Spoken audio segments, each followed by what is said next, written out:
उसके पूर्व शिवलिंग जो है वह किस किस धातु का होना चाहिए और उसका क्या प्रभाव है, किस प्रयोग में किस प्रकार किस धातु के शिवलिंग का प्रयोग बताया गया है, इस विषय पर मैं इस वीडियो में चर्चा करने वाला हूँ। आप सबसे आग्रह है कि पूरे इस वीडियो को आप जरूर देखें, क्योंकि बहुत ही अद्भुत जानकारियाँ आपको इस वीडियो में मिलने वाली हैं।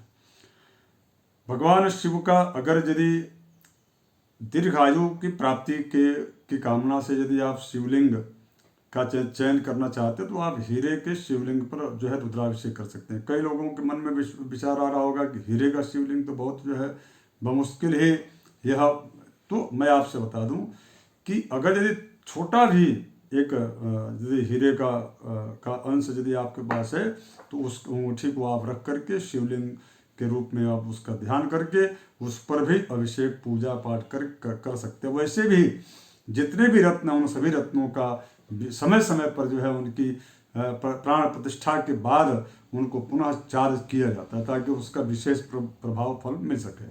तो हीरे की अंगूठी भी रख करके आप उसका जो है अभिषेक करने से दीर्घायु की प्राप्ति की जा सकती है। आयुष्यम हीरजे लिंग ऐसा कहा गया है। मौक्तिके रोगनाश, मोती के शिवलिंग से मोती को शिवलिंग जो है स्वीकार करते हुए और उनका अभिषेक करने से रोग से निवृत्ति मिलती है। वैडूर्य शत्रुनाश, और यदि लहसुनिया जो होता है रत्न, उस लहसुनिया रत्न को रख करके उनका यदि आप अभिषेक करते हैं तो उससे शत्रुओं का नाश होता है। पद्मरागे लक्ष्मी ही, और अगर यदि आप जो है पुखराज रत्न जो होता है उसको शिवलिंग के रूप में स्वीकार करते हुए यदि उनका अभिषेक करते हैं निश्चित रूप से लक्ष्मी की प्राप्ति होती है। ऐन्द्र नीले यशः, और यदि नीलम को आप नीलम जो रत्न होता है उस रत्न को यदि शिवलिंग मान करके आप पूजा करते हैं अभिषेक करते हैं यश की प्राप्ति होती है, वो व्यक्ति बहुत यशस्वी होता है।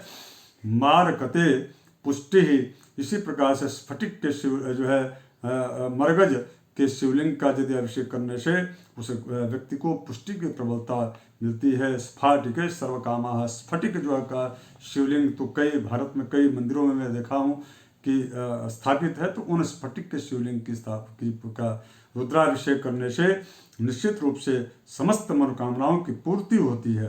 राजते राज्यम पितृमुक्ति ही, चांदी की धातु से निर्मित यदि शिवलिंग है उनका यदि आप अभिषेक करते हैं निश्चित रूप से आपको जो है पितृदोष से मुक्ति प्राप्त होती है, राज्य की प्राप्ति होती है। इसके अलावा है में सत्यलोक स्वर्ण धातु से निर्मित भगवान शिव के शिवलिंग की यदि आप उनका रुद्राभिषेक करते हैं निश्चित रूप से इससे जो है सत्यलोक की प्राप्ति होती है, अर्थात जो है वह व्यक्ति निष्काम भाव से मोक्ष की प्राप्ति कर लेता है। ताम्र पुष्टि रायुश्च, ताम्र की धातु पर जो है ताम्र की धातु से बने शिवलिंग का यदि आप अभिषेक करते हैं तो उससे आपको पुष्टि की प्राप्ति होती है। पैतिले तुष्टि ही, और पीतल धातु का निर्मित यदि शिवलिंग हो उनका अभिषेक करते हैं तो तुष्टि की प्राप्ति होती है। कांस्य धातु से कीर्ति की प्राप्ति होती है। और लोहे के जो है शिवलिंग का यदि आप अभिषेक करते हैं तो उससे शत्रुओं का नाश होता है। कई बार ऐसा हमने देखा है, प्रयोग किया है कि यदि लोहे के शिवलिंग को बना करके और उसके ऊपर जो है सरसों के तेल से यदि 21 दिन लगातार यदि रुद्राभिषेक होता है निश्चित आप मान चलिए कि बहुत बड़ा शत्रु बाधा भी समाप्त हो जाती है। ऐसा हमने कई प्रयोग करके देखा है।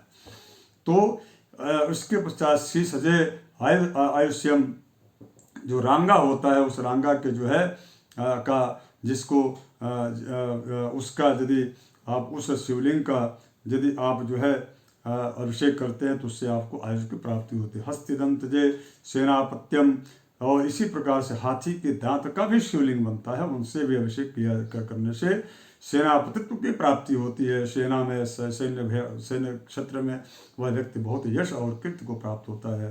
बृहयाद धान्य पिष्टजय पुष्टि रोगनाश, इस प्रकार से आटे के शिवलिंग यदि आपको उपरोक्त धातु या रत्न नहीं प्राप्त होता है तो आटे का शिवलिंग बना करके उनकी भी उनका यदि आप जो है अभिषेक करते हैं तो आपको रोग की इससे निवृत्ति प्राप्त होती है।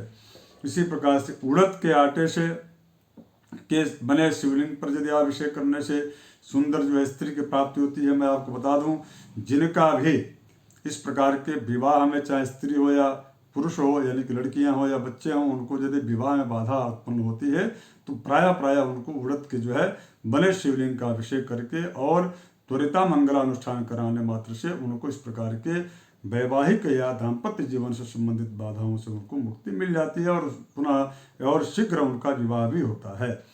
मक्खन के शिवलिंग से अभिषेक करने से उस व्यक्ति को सुख की प्राप्ति हो। नवनीते सुखम गोमय जय रोगनाशः, भगवान है ना, गोमय यानी गोबर के शिवलिंग से का अभिषेक करने से जो है रोग का नाश होता है।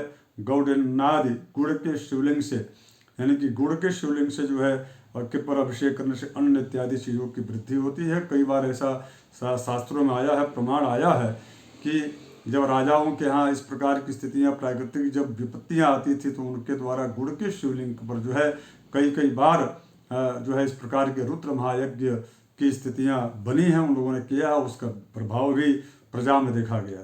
तो वंश वृद्धि, जब बांस के बने शिवलिंग पर यदि अभिषेक करते हैं तो उससे वंश की वृद्धि होती है। इस प्रकार से जो है महादेव भगवान शिव की आराधना में किन किन शिवलिंगों का धातु, रत्न और इसके पश्चात पदार्थ से बने शिवलिंग का क्या प्रभाव फल है उसको हमने कहा है।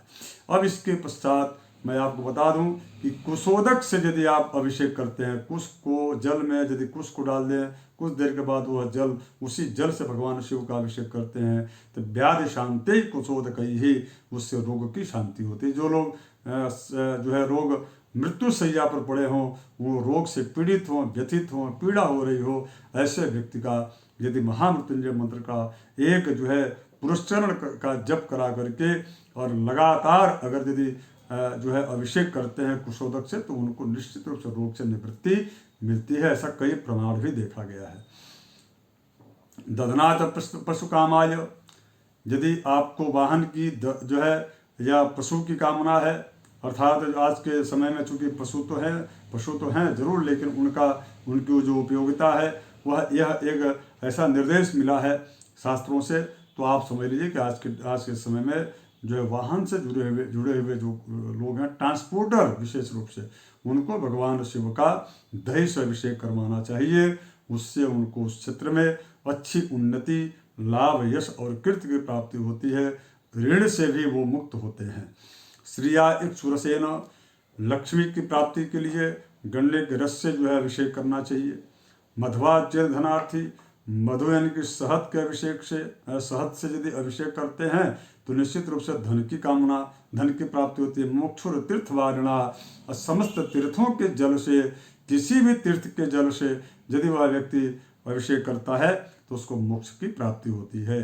तदा ज्वर प्रकोप शांतिरतम पैसा पुत्र मापनोति, यानी कि पुत्र की प्राप्ति के लिए, पुत्र के दीर्घायुष्यता के लिए, पुत्र जो है यश और कीर्ति को प्राप्त करे, उसको शिक्षा बेहतर मिले या शिक्षा के प्रति उसका रुझान हो, इस प्रकार की कामना करते हुए अभिभावकों के द्वारा यानी कि माता पिता के द्वारा उस व्यक्ति को दूध से अभिषेक करना चाहिए।